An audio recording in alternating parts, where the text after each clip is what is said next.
is a professor of evaluation and editor of the Evaluation Journal. So he has a very broad perspective on the methodological issues that are coming up in these evaluations. And maybe you can add this perspective to the discussion right now. This is the first time I've heard that that's the perspective I bring into the discussion, so I will take a few minutes to warm up. Thank you, Rob. I came to this, I'm part of this group, this informal community of practice, this group that has no formal status but meets to discuss these things. I've come to it not only from a broad interest in evaluation and methodology and a broad interest in international development as a domain, but also because I was directly involved in two fairly major examples of this sort of thing. One is that I headed up the team that did the independent external evaluation of UNESCO in 2010, I think it was, roughly. And several members of the team are here today, so I have to be very cautious what I say. And also I was on the managing committee responsible for quality assurance for the UN developing as one DAO pilots. So I've looked at some of these attempts to be comprehensive and struggled with them like all other people have. I mean, I think in responding perhaps let's start at the beginning. I think my position is that these entities that we're talking about are very different. It may well be that the ones that I've been engaged in were particularly different from others, very different from UNAIDS, very different from some of the other private-public partnership organizations and funds. So, for example, UNESCO as an organization is not officially a development organization, it's a cultural and educational institution. So, in organizational theory, certainly the core task of an institution is quite important in determining the focus that you give it. The work that we were given to do was called an evaluation, but it was future-oriented and strategic, initiated by the Executive Board in order to outline a strategy for the next 10 years. Very strong interest in the Executive Board, a very political organisation with divisions between the board, the Secretariat, ambassadors overall. Working in that context, you find yourself following methodologies that are certainly not standard, because if you followed a standard methodology, you would never get access to anybody to interview. You know, you turn up in a site in an unnamed country and you find that because of particular actions that emanated from one part of head office, no meetings have been arranged for you. So you end up having to negotiate on the spot what is happening in those sites.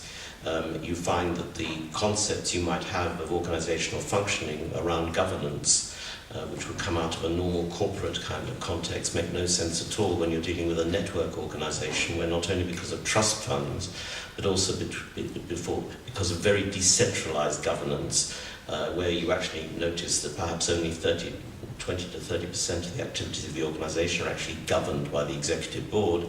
You've got to start looking at network theory.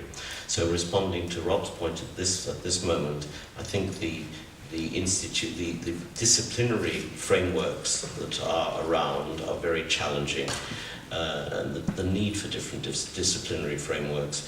I find in the group, for example, that we are part of, Rob, there's quite a dominance of the standard bank, UN, institutional economics kind of framework of organizations.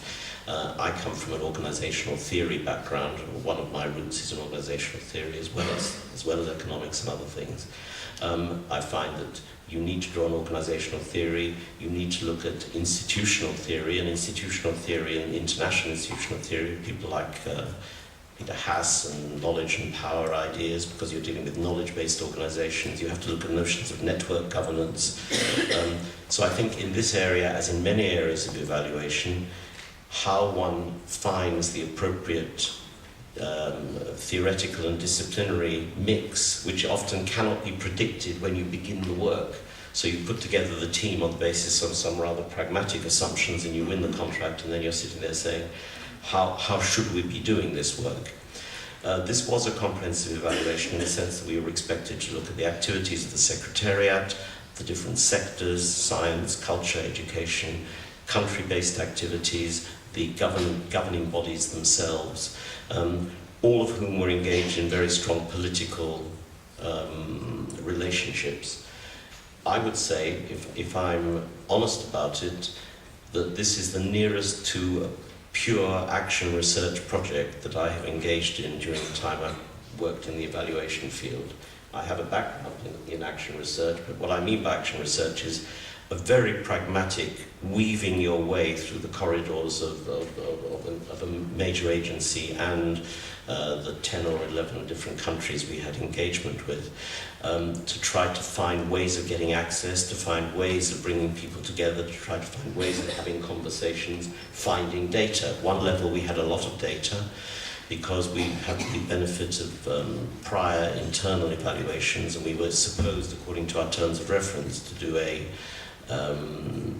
secondary analysis of that data as part of our work, which we did, but we found that that only took us a very small part of the way, so we ended up having to invent new approaches almost every day in the project in order to continue to manage the momentum and to meet our deadlines.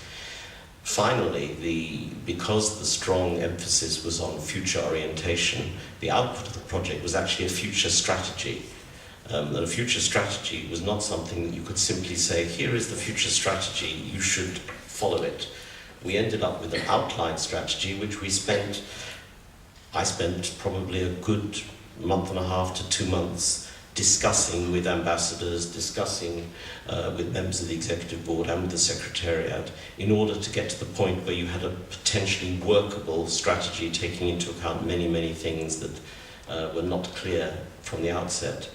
So it's an evaluation that had very considerable influence, and I think most people would say it continues today to be very influential in UNESCO, but it did so by not following a standard process at all. And if we had, and I think I find myself a little bit nervous about any attempts to standardize these processes because of the differentiation in context. Now, there may be clusters, subclusters of institutions where you could say, for this type of organization, we need to do it in a certain sort of way. But I'm nervous about how far one would go on that, if, insofar as my experience is at all real, that you're dealing with entities that are themselves very difficult and sometimes unstable. And the idea of going in with standard questionnaires, standard schedules, standard protocols, standard notions of validity becomes very, very difficult to maintain in those circumstances. So I'm sorry to appear today less as a methodologist and more as a rampant pragmatist, but I think this is the bitter experience of doing these things in the field. Thank you very much, and it actually highlights an issue where we need to learn and how we need to learn, that the learning is possibly not by becoming more rigid or by becoming more fixed, but the learning is what are the specific contexts that we need to address in these evaluations, and how would we then methodologically address them in the right way. So this answers to some extent already issues raised in the first round. Bob also raised some issues that answer the harmonization alignment issue, but we'll certainly continue on this line. I would actually like to invite Caroline Heider